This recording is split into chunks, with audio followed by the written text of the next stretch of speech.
Hello everybody and welcome to another episode of BitNote, where we'll be playing video game music and talking about the games they're from. I hope you enjoy.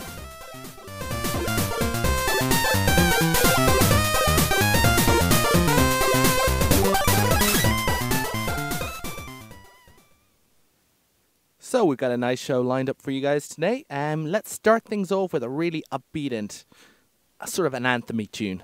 Have a listen.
And the music there was Beginning of Destiny by Chiho Kobayashi from Virtua Tennis by Sega. Now, normally I'm not hugely into sports games, to be honest, but I kind of like this one. In fact, I had a lot of fun with it. Essentially, the plot line, as you can imagine, is fairly simple. It's basically a tennis tournament. Well, a couple of different tournaments and cups and everything. But yeah, so it's a sports game. And it was popular in the arcades, and there was a PC and Dreamcast version. And one of the nice things about it was that it featured real tennis players like Jim Courier, Tin Henman, Carlos Moya, and many other tennis players whose names I would have absolutely no idea for if they hadn't been in this tennis game. Virtua Tennis is a lot of fun because they get so much about tennis in such a simple interface. I mean, the game gets all the basics covered. There's got nice graphics, cool announcers. They've got cameras that really align to sort of cameras you see in Wimbledon. They've got all the different sports field, like a Wimbledon-esque field, and tennis courts in America and on sandstone and grass and everything. So I mean, or clay or whatever they use, the reddish brown courts. So essentially, I mean, the game got all these different graphical effects and the expressions and everything, and every time you make a shot, then it shows this little brief animation of the players reacting. So I mean, the game is really good in presentation and form and programming, but it really is good in just how you actually control the thing. I mean, the game basically you have one stick where you move the guy around, and then just two buttons. It sounds like a really simple interface, and all you do is move the person into position and press the button, but the game is just really, really clever. If the ball is coming towards you, you've got to get into your path, and if you press and hold the button beforehand, you see your player winding up the shot and just slamming the ball at the right moment. And then the earlier you get into position, the faster you can hit the ball, and then as you're making the shot, you can move the stick to determine exactly where it goes. It sounds a little involved, but I think the game is one of the best examples of the game just trying to figure out, we've got this experience, how do we tailor the controls to make the player work? To make the player really get what they want to do into the court. Because I mean, if you're in the path of the ball and you hit the press and hold the button, then your player will just figure out exactly what sort of move you want to make and then just make it. I mean, if you're right up at the course, do a smash, and if he's back, he'll do a wide sweeping shot. And if you only manage to get to the ball at the last second and press the button at the last second, he'll do a diving tumble as he manages to hit the ball back, and then suddenly you're just desperately trying to make sure he gets up, or that the other player flubs the shot, so you'll be able to get the ball when the ball is returned. So I mean, it's just there was watch any tennis matches, and there's so many different varieties of shots. There's dives, smashes, all sorts of swings, and Virtua Tennis is great because all of these, even with such a simple controls with only like 2 buttons and an analog stick, they're able to give you that wide variety of controls, and the game will make the player you control, the tennis player you control, perform the action that just best suits whatever the situation in or however you've reacted, and you still just feel so much control over it.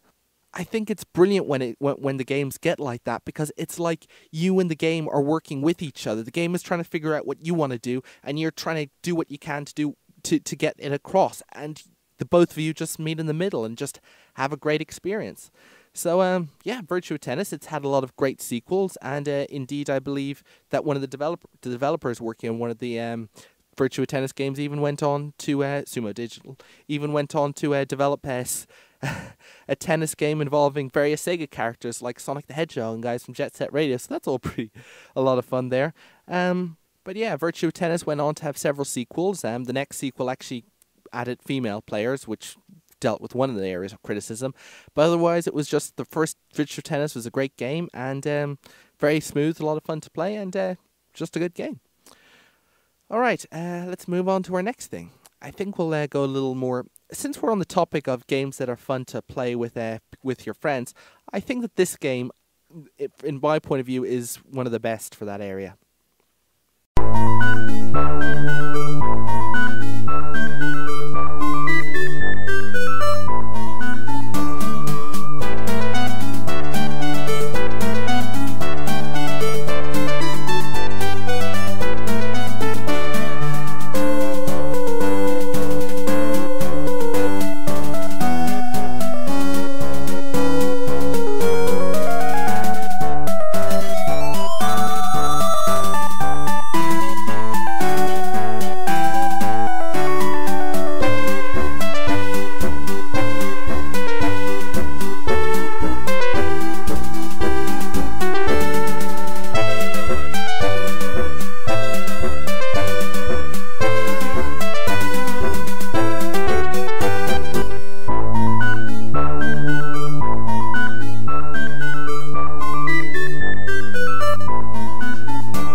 And that was, my friends, was Stage 1 music from World of Illusion starring Mickey Mouse and Donald Duck, developed by Sega, and the music there was by Haruyo Oguro and Tomoko Sasaki.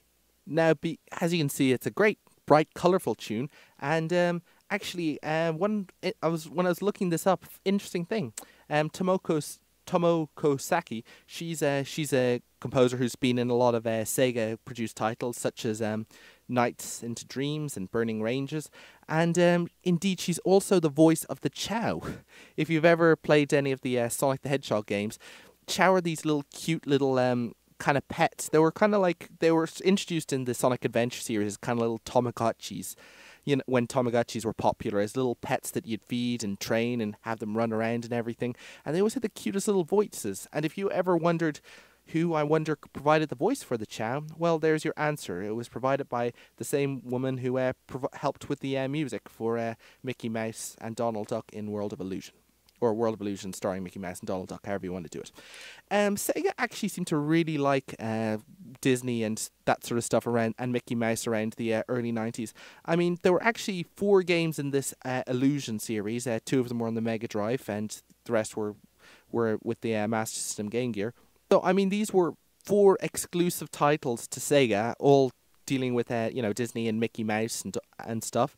I mean, the Mega Drive also had this Mickey Mania, The Timeless Adventures of Mickey Mouse, which is developed by Traveller's Tales, although that was cross-platform, it was on, say, Nintendo consoles as well. But that was a game that pretty much dealt with the history of Mickey Mouse. Literally, the first level is literally Steamboat Willie. But let's not get our Mickey Mouse video games of the early 90s confused now, shall we? Essentially, World of Illusion is kind of like the sequel to Castle of Illusion. Castle of Illusion was a fine game. You played as Mickey Mouse and went through this castle in various different diverse worlds and everything. And with World of Illusion, you're basically, everything's brighter, everything's more colourful. You've got so much diverse worlds inspired by various different movies, and a great bit of soundtrack. And I'll tell you, and it's like one of those games where each individual level will just have new delights, new colours and enemies and stuff. And you essentially attack your enemies by waving a magic cape over them, so that and when your cape is removed, they turn into like flowers or some such. It's I have to say, it's an interesting way of attacking your enemies, all right. I mean, I guess if you attack your enemy with a hammer, that's too violent. So just wave a magic cape over them and turn them into something else, yeah. But really the best thing about, in my opinion, about World of Illusion wasn't so much just playing it normally, which I did a bit of, but it was playing with a friend, because this had true cooperative play. You could play, like I said, when playing it on yourself, you could play as Mickey Mouse or Donald Duck. But if you played with a friend, you would both play. One of you would take one of the characters, and you would both play on the same screen at the same time.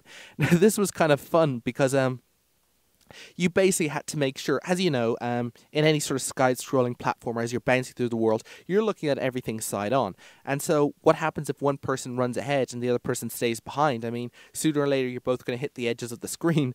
And how do you do it? So with this game, you basically had to try to keep both characters on the same within the screen at the same time. You had to work together to try to get yourself through a level, and it was kind of funny because if one person got stuck behind, then the player who was ahead had to turn back and go and get him. And it wasn't just that though. I remember the earlier levels, there's all these seesaws. So what you had to do, when you're playing it single player, you just jump on one end of the seesaw, a log jumps up, falls down on the other end, and you go spinning through the air, just like a million other video games. But when you're playing it with 2-player, you basically have to navigate between yourselves. One has to get to the other end of the log, jump up, land down, and hit you through the air. And then you have to and then what you have to do, you've got the special move where you have this rope where you can lower it down, and your teammate can climb up, and they have to do it again. And so there's just a whole load of little teamwork things you have to get along. It's really a cooperative game, and I just remember playing it with my friend, and just at his house, we were just, I'm not sure if I was Mickey Mouse or Donald Duck. I think I didn't like Donald Duck because he couldn't go through tight spaces, and so what you had to do is the guy called Mickey Mouse had to go through it and pull him out the other end with in a cartoon way. It would stretch, pop. But I just love games like that. I mean, that's in my mind, when it comes to really cooperative games, I think games are great when they bring people together, when they're both trying to unite themselves, trying to figure out how to both deal with a great big challenge. And with World of Illusion starring Mickey Mouse and Donald Duck, I just really liked how you just work together. You just try to both make your way through it. You both if one of them suddenly saw a great big item somewhere, valuable item, you'd probably have to tell the other player, because you don't want the other player jumping forwards while you're jumping back and then getting caught on the map and causing all that sort of confusion. So yeah, I mean, I just have good memories playing this game, just even all the frustrating parts on that moving platform. I mean, where it moved around, you had to keep jumping at the right times, and if one of you screwed up, then the other was going, damn it, I'm not going back for you. But it's just, I mean, there's a lot of different cooperative games these days, but I just think that I just always love more of them, and just playing together with a friend, trying to work yourselves, unify yourselves, and making towards a goal, and then yelling at each other whenever one of you slips up. That's how video games can truly bring people together, and then potentially drive them apart afterwards. All right. Why don't we move on to the next game and let's play something a little more constructive.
Alright, I wonder if any of you recognize that tune.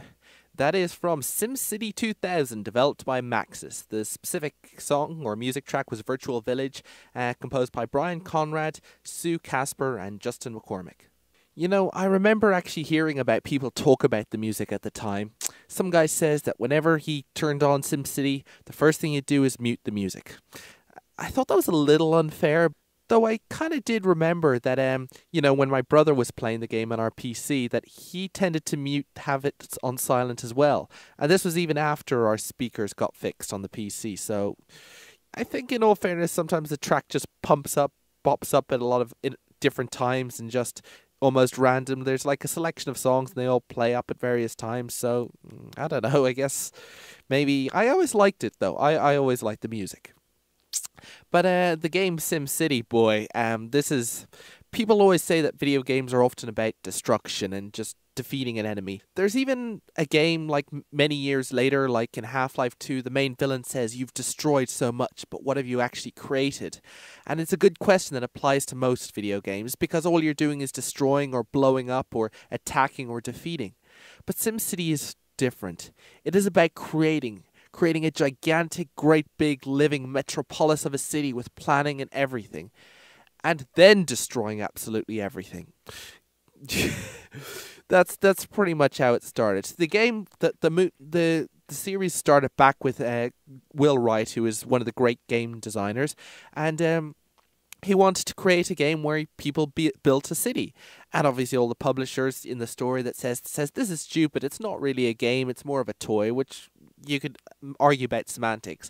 But the argument, of course, went, as it nearly always does in situations like this, is that no one has been successful with this before, so why would people be successful with this in the future? Of course, no one had actually been successful with something like this before, because no one had really fully created something like this before. So it's kind of like, this will not be successful because no one has been successful with this before us. But we're getting into hazy territory.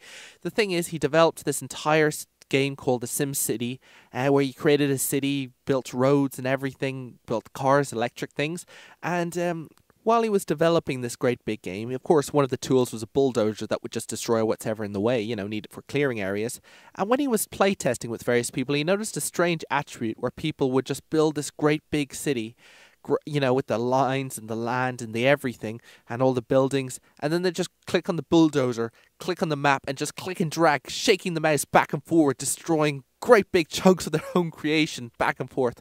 So Will Wright took a hint from this and ended up including disasters, where basically you could set a tornado or a riot or a fire. I mean, I'm not sure if he had all these in the first release, but and just basically people could just destroy their city in the most amount of crazy ways possible. And that's what pretty much SimCity is about. There are some people who try to really build great big cities and they're cool, and there's some people who try to build those cities but then also try to blow absolutely everything, try to unleash every single piece of destruction on it afterwards. And it got to the point where by SimCity 3000 they even had all the disasters like shown in like the full motion video. But the game I played was SimCity 2000. This was after it had been evolved a few times. This was still the early 90s, and It was fun. Yeah, basically, largely you had three areas: commercial, residential, and industrial. And you basically had to make sure that the people had a place to stay, a place to shop, and a place to work, more or less.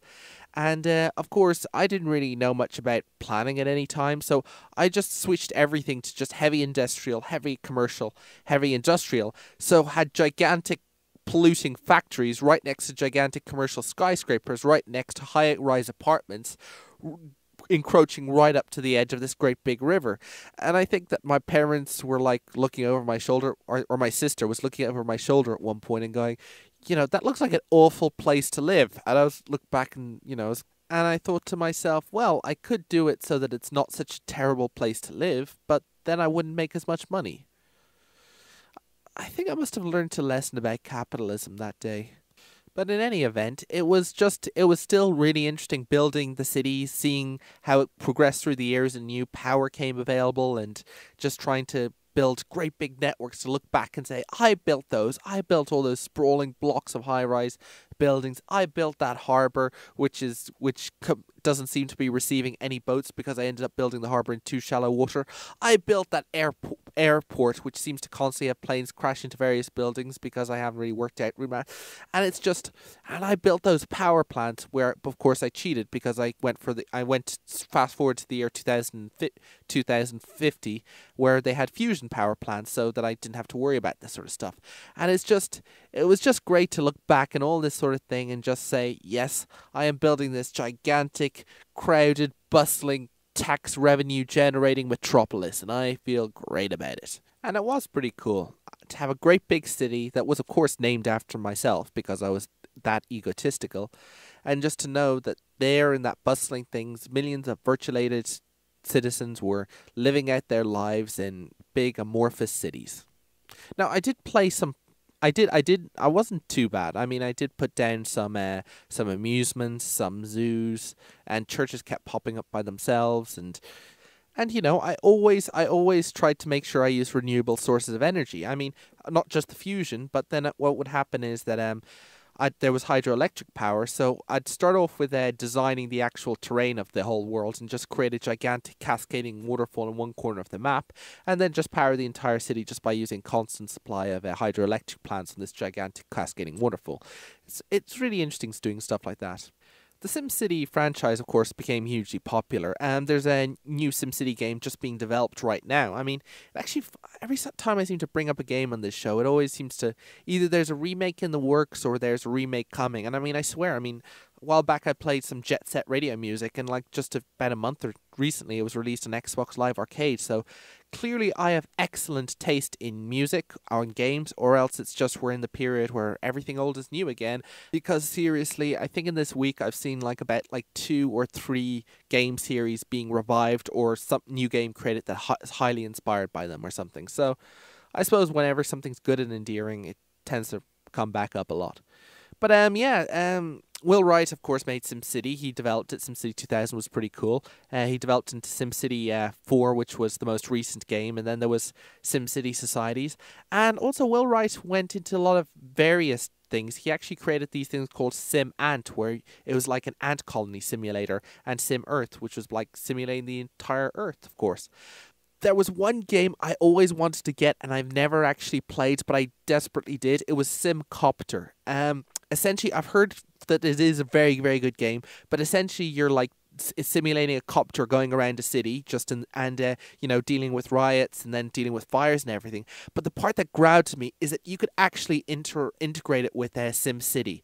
So I mean, I just imagine this. I never saw this actually work, but you could like create this whole bustling, lively metropolis city in SimCity, and then you could just take Simcopter and say, okay, this looks like a great city, and actually play the role of Simcopter in the city you actually created. And to me, SimCity 2000 was just like 2D art, and Simcopter was fully 3D. So to me, the idea of just suddenly taking a game and something you've constructed and seeing and playing it again in a completely new view with a completely new perspective, I mean, that just really excited me back then. But unfortunately, I just never got the game. I never played it. I think it was one of those cases where I was sitting there inside that game shop in in Grafton Street. I was there in the dark lighting, and in my hands were those great big cardboard boxes that contained the tiny discs that the PC games were in. And I think I just had more than one box, and I think I was only allowed to get one. And yeah, you look back, I'm not even sure what I got instead. It must have been decent though. But anyway, so Will Wright made, there was in terms of all the spin-offs from SimCity, probably the biggest.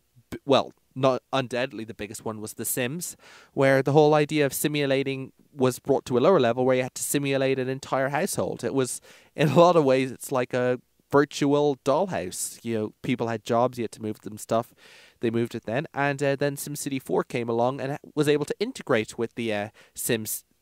So you could like have this whole household in The Sims and then put it into SimCity 4 so you can mess around with it. But so of course we all know that The Sims was hugely successful, given that so many people liked to create their own houses and their own things and the whimsical characters, and it meant that SimCity was put on the back burner for a long, long time until, fortunately, you got a bit of attention like with SimCity 4, and soon with the new game as well. I think I'll play another track from the original SimCity.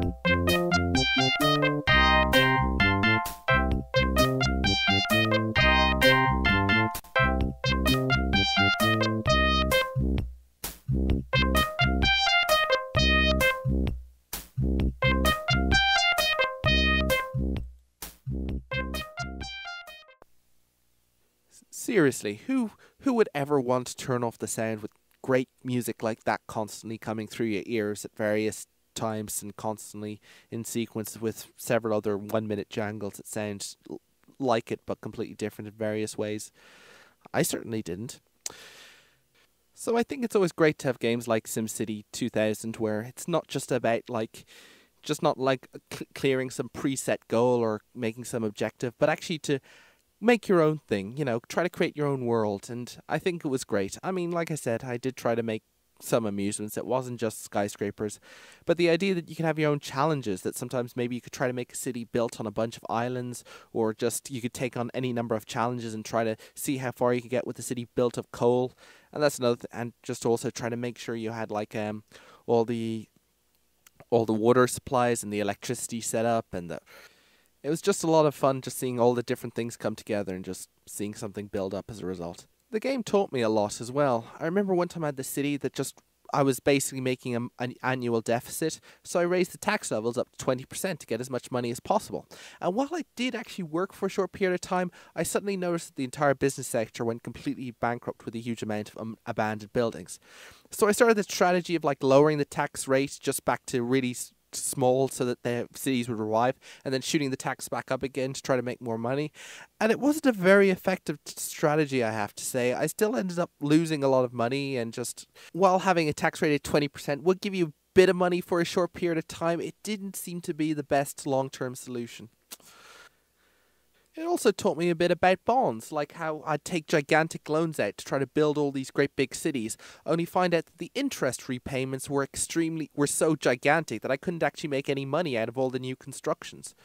When I learned about later on in school about how the third world was dealing with debt and huge interest payments, I could suddenly relate because in my spare time I had played a video game about city building. Well, I think that's all we got time for now. I'll finish up with the credits theme from World of Illusion. This has been David Collins with BitNote, where episodes are available online on the dublinsouthfm.ie website, and also we've got a Twitter account at bitnotefm.ie. This has been David Collins with BitNote. Thanks for listening.